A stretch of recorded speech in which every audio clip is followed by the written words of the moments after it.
Ketika mendengar istilah krim dokter, apa yang terlintas di pikiran Anda? Perubahannya bisa jadi instan, tapi ada efek samping yang berbahaya, termasuk ketergantungan. Terlebih jika krim yang digunakan untuk perawatan wajah bukan dibuat oleh ahlinya.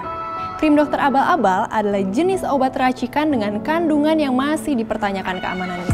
Jadi, di dalamnya sangat mungkin terdapat zat yang tidak seharusnya digunakan dalam jangka panjang.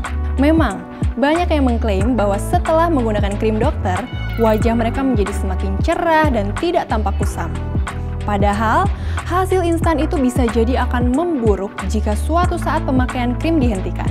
Sekarang kita bahas apa saja efek samping dari penggunaan krim dokter yang belum jelas keamanannya ini. Pertama, kulit bisa mengalami penipisan atau atrofi.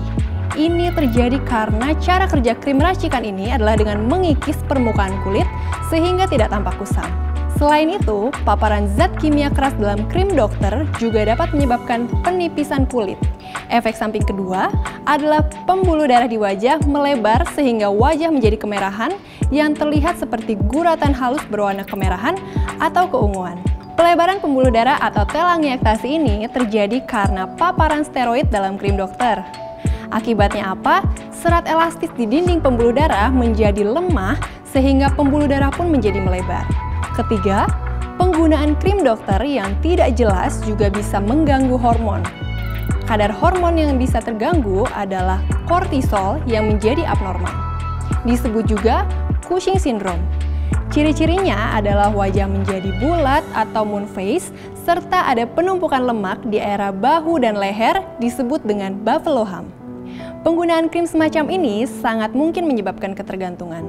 Contohnya, jika tidak menggunakan krim sekali saja, kulit bisa bereaksi menjadi merah, sensitif, atau berjerawat. Nah, cara untuk bisa lepas dari ketergantungan pada krim dokter tak bisa dilakukan sembarangan.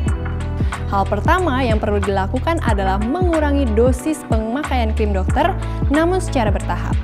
Ini penting agar tidak muncul reaksi kulit yang tidak diinginkan. Contohnya, jika selama ini krim dokter digunakan sebagai rangkaian skincare pagi dan malam hari, coba kurangi hanya 1 kali sehari. Selanjutnya, kurangi lagi frekuensinya dalam sepekan, hanya 2 atau 3 kali. Setiap kali mengurangi dosis atau tapering off krim dokter, perhatikan betul ya reaksinya pada kulit Anda. Umumnya, ketika mengurangi dosis krim dokter, akan muncul reaksi seperti kulit berjerawat, kering, atau mengelupas. Untuk itu, jaga kelembapannya dengan menggunakan moisturizer dan wajib hukumnya menggunakan sunscreen setiap hari. Selama proses melepaskan diri dari ketergantungan pada krim dokter, Anda juga bisa mencoba produk skincare lain sesuai kebutuhan. Ingat, jangan silau dengan hasil instan seperti krim racikan namun justru merusak kulit. Bagi yang ingin mencegah penuaan, salah satu yang saya rekomendasikan adalah skincare feminim. Salah satu alasan utamanya, feminim adalah pelopor produk skincare yang mengandung stem cell dalam komposisinya.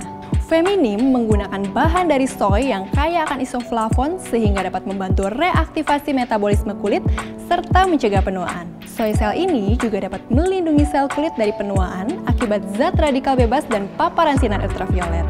Produk yang merupakan hasil riset sejak 2 tahun terakhir ini juga menyediakan dokter ahli untuk konsultasi secara online. Jadi, bagi wanita Indonesia yang berusia di atas 35 tahun yang ingin menjadi lebih percaya diri dengan perawatan anti-aging yang aman, bisa menggunakan Feminim.